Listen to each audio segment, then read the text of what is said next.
तुम्हा सर्वांचं माझ्या YouTube चॅनलमध्ये पुन्हा एकदा स्वागत आहे. तर आजच्या व्हिडिओमध्ये आपण इयत्ता 10वीची जी बोर्ड परीक्षा होणार आहे 2026 मध्ये, तर त्याच्या दृष्टीनं गणित भाग 1 हा जो आपला विषय आहे, तर त्याची एक सराव प्रश्नपत्रिका मी तुमच्याशी या व्हिडिओच्या माध्यमातून शेअर करणार आहे. एकूण 40 गुणांची ही सराव प्रश्नपत्रिका आहे आणि परीक्षेत त्याच्यासाठी वेळ आहे 2 तास. तर एक 2-3 भागामध्ये आपण ही सर्व प्रश्नपत्रिका पूर्ण करणार आहे. विषय गणित भाग 1. तर त्याच्यातला प्रश्न क्रमांक 1 आहे. पुढील प्रत्येक उपप्रश्नासाठी एकूण 4 पर्याय दिलेले आहेत. एकूण किती पर्याय दिलेले आहेत? 4. त्यातला योग्य पर्याय निवडून अचूक उत्तर जे आहे, अचूक पर्याय जो आहे तो लिहायचा आहे. आता त्यातला पहिला प्रश्न बघा. पहिला प्रश्न दिलेला आहे. dx ची किंमत दिलेली आहे आपल्याला. dx दिलेला आहे 49, dy वजा 63, d 7. तर x ची किंमत किती? तर यासाठी आपण कुठली पद्धत वापरणार आहे? क्रेमर पद्धतीनुसार कुठली पद्धत वापरायची? क्रेमर पद्धतीनुसार जर आपण बघितलं तर x कसा शोधतो आपण क्रेमर्स पद्धतीमध्ये? dx छेद d. आता dx ची किंमत किती दिली आहे? 49. तर ती किंमत ठेवूया इथे 49 आणि खाली किती आहे? d आहे. तर d ची किंमत किती ठेवणार? 7. तर 49 ला 7 ने जर भागलं आपण 49 7 7 49 म्हणजे x ची किंमत किती येणार? 7. मग यातला कुठला पर्याय बरोबर? पर्याय a 7 हे त्याचं अचूक उत्तर आहे. परीक्षेत जर योग्य पर्यायासाठी आलं तर तुम्ही फक्त पर्याय लिहिला तरी चालेल आणि 1 मार्कासाठी आलं सोडवण्यासाठी तर मग हे पूर्ण पद्धत जी आहे ती काय करा तिथे लिहा. ओके. आता योग्य पर्यायासाठी दुसरा प्रश्न आपल्या समोर आहे. NA बरोबर 2 दिलाय. PA A ची संभाव्यता 1/5. तर NS किती येतोय तो शोधायचा. आता संभाव्यता शोधायचं सूत्र काय आहे? PA बरोबर NA छेद NS हे संभाव्यता शोधण्याचं सूत्र आहे. मग आता PA म्हणजे A ची संभाव्यता किती दिली आहे? तर ती दिली आहे 1/5. NA ची किंमत किती आहे? तर ती दिलेली आहे. NA ची किंमत ठेवूया 2 आणि NS आपल्याला काय करायचं आहे? शोधायचा. हा जर शोधायचा असेल तर इथे आपल्याला तिरकस गुणाकार करावा लागेल. मग तिरकस गुणाकार करून काय येईल? 1 गुणिले इथे जर बघितलं आपण 1 गुणिले येणार NS आणि इकडचा तिरकस गुणाकार 5 गुणिले 2. कुठल्याही संख्येला जर 1 ने गुणलं तर उत्तर तेच येणार म्हणजे NS आणि 5 गुणिले 2 किती येणार? 10 म्हणजे NS S मधील घटकांची संख्या तर किती येणार आहे? NS बरोबर 10 म्हणजे इथं सुद्धा कुठला पर्याय बरोबर आहे? पर्याय A 10 हे त्याचं अचूक उत्तर आहे. तर आता त्यातला तिसरा बघूया. खालीलपैकी कोणत्या वर्ग समीकरणांच्या मुळांची बेरीज वजा 5 आहे? एकूण 4 पर्याय दिलेत. 4 पर्यायापैकी कुठल्या वर्ग समीकरणाच्या मुळांची बेरीज ही वजा 5 आहे ते शोधायचं.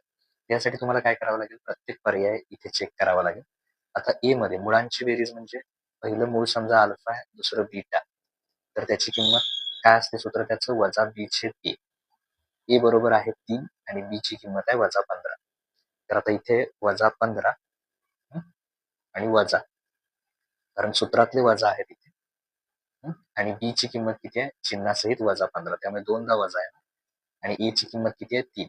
तर वजा वजा काय होईल? अधिक 15. हे दोन्ही वजा वजा अधिक होणार आणि 3 15. मग मुळांची बेरीज किती आली? 5. पण किती पाहिजे?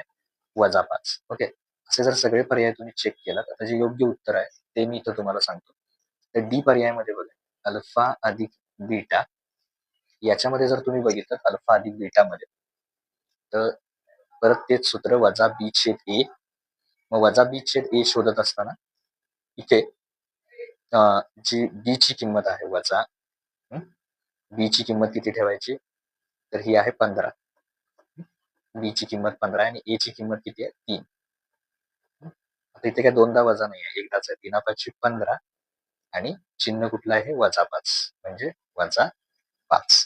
तर डी पर्याय त्याच्यातला बरोबर आहे की याच्या मुळांची बेरीज ही किती असणार आहे? वजा 5. ओके. आता इथे चौथा योग्य पर्यायासाठी जो चौथा आहे तो डी बरोबर 5 दिलाय तर हे शोधायचं आहे. टी 18 वजा टी 13. यासाठी काय करायचं? एक ट्रिक वापरायची इथे किंवा एक सूत्र वापरायचं योग्य पर्यायासाठी आलं कारण याला एकच मार्क आहे आणि इथे स्टेप्स महत्वाच्या नाहीये. तुम्ही उत्तर शोधणं महत्वाचं आहे. इथे लिहायचं टी एम वजा टी एन बरोबर डी गुणिले एम वजा एन. तर हे सूत्र नेहमी वापरा. असा प्रश्न आला तर आता इथे बघा इथे किमती टाकूया आपण. टी एम ची किंमत एम किती आहे इथे 18 घेतला, वजा टी एन, एन ची किंमत किती आहे 13.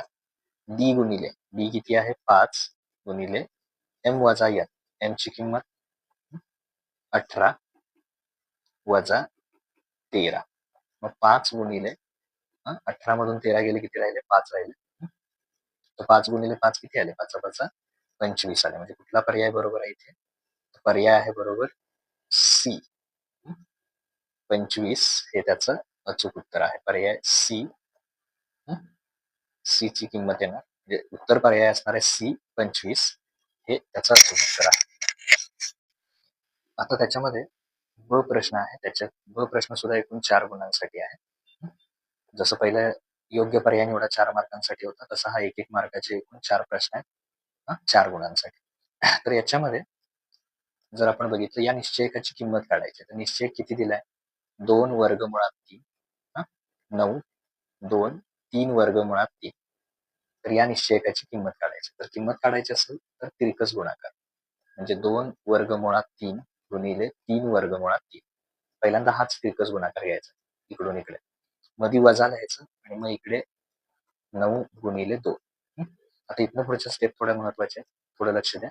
जे बाहेरचे नंबर आहेत वर्गमूळ चिन्हाच्या त्यांचा गुणाकार असा 2 गुणिले 3 करा आणि जे वर्गमुळात आहेत त्यांचा गुणाकार वर्गमूळ चिन्हाच्या आत करा म्हणजे 3 गुणिले 3.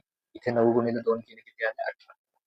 परत 2 गुणिले 3 केले तर बेत्रिक किती येणार 6 आणि इथे 3 त्रिक 9. 3 गुणिले 3 किती आले 9 आले, वजा 18. मग 6 आईने म्हणजे मध्ये गुणाकार घ्या. आता इथे तुम्हाला हे माहिती असेल 3चा वर्ग जर 9 तर 9चं वर्गमूळ किती येणार 3. त्यामुळे इथे वर्गमुळात 9ची किंमत किती येणार 3 वजा 18. साइन त्रिक 18, 18 वजा 18 म्हणजे किती येणार 0. तर या निश्चयकाची अचूक किंमत किती येणार आहे 0 येणार. ओके, तिरकस गुणाकार केला तर त्याला हाफ मार्क मिळेल कारण हे सोडवायचं इथे पर्याय नसणार आहे आणि 0 उत्तर आलं तुमचं त्याला हाफ मार्क. ओके,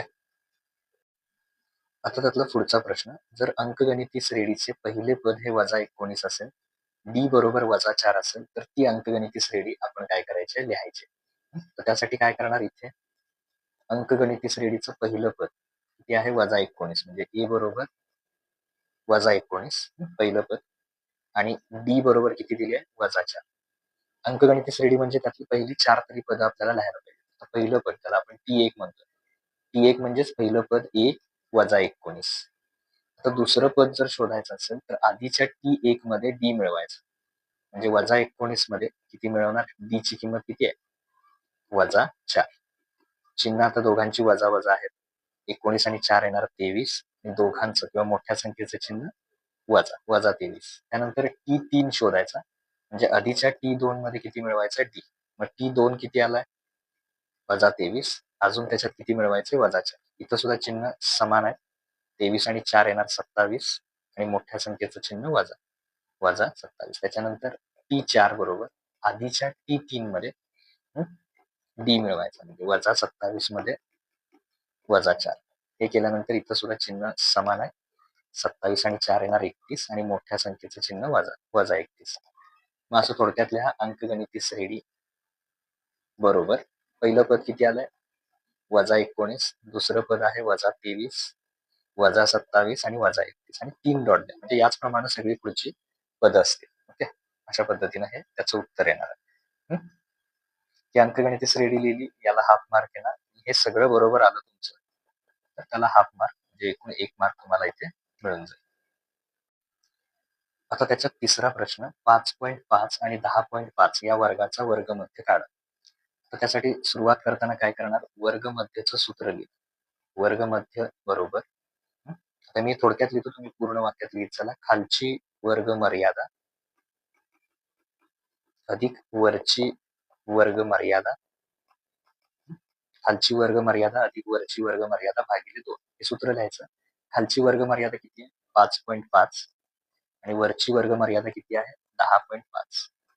ह्या दोन्हींची बेरीज करायची म्हणजे ह्या सदाशाव चिन्ह एकाखाली एक या 5.5 10.5. 5 आणि 5 आले 10, 0 10 आणि 5 15 आणि 16. आता 16 ला 2 ने भागायचं 2 8 16 म्हणजे वर्गमध्य बरोबर किती आला 8. सूत्र लिहिलं अर्धा मार्क आणि उत्तराला अर्धा मार्क. ह्या स्टेप्स तिथे व्यवस्थित लिहा. आता चौथा प्रश्न, एक फासा व एक नाणे टाकले असता नमुना अवकाशल्या व नमुना घटकांची संख्या द्या. आता बरेच विद्यार्थी काय करतात त्याच्यामध्ये यस एक फाशासाठी वेगळा लिहितात आणि एक नाण्यासाठी वेगळा लिहितात. तर असं करायचं नाहीये. हे करत असताना इथे एकत्रित त्याचं लिहायचं आहे. दोघंही टाकलेत एका वेळी, एक फासा आणि एक नाणं. तर त्यासाठी यस लिहिताना काय करा, सगळ्यात पहिल्यांदा एच घ्या आणि त्या एच बरोबर सगळे अंक घ्या. म्हणजे H1, H2, H3, H4, H5 आणि H6. तर H झाल्यानंतर काय घ्या, T1, त्याच्यानंतर T2, T3, T4, T5 आणि T6. म्हणजे छापाबरोबर 1 ते 6 मिळतील किंवा काट्याबरोबर 1 ते 6 पैकी कुठला तरी अंक मिळेल. असं लिहिलं तरच बरोबर आहे. पहिले 6 आणि हे 6. 6 आणि 6 किती येणार? 12. यस जर लिहिलात नमुना अवकाश त्याचा अर्धा मार्क आणि नमुना घटकांची संख्या म्हणजे NS लिहिलात त्याचा अर्धा मार्क. एकूण तुम्हाला 1 मार्क इथे मिळून जाईल. तर काय केलं इथे आपण, इथे पहिला प्रश्न जो आहे तो आपण या व्हिडिओमध्ये बघितला. पुढचा जो दुसरा प्रश्न आहे तो आपण पुढच्या व्हिडिओमध्ये बघू. Okay, thank you.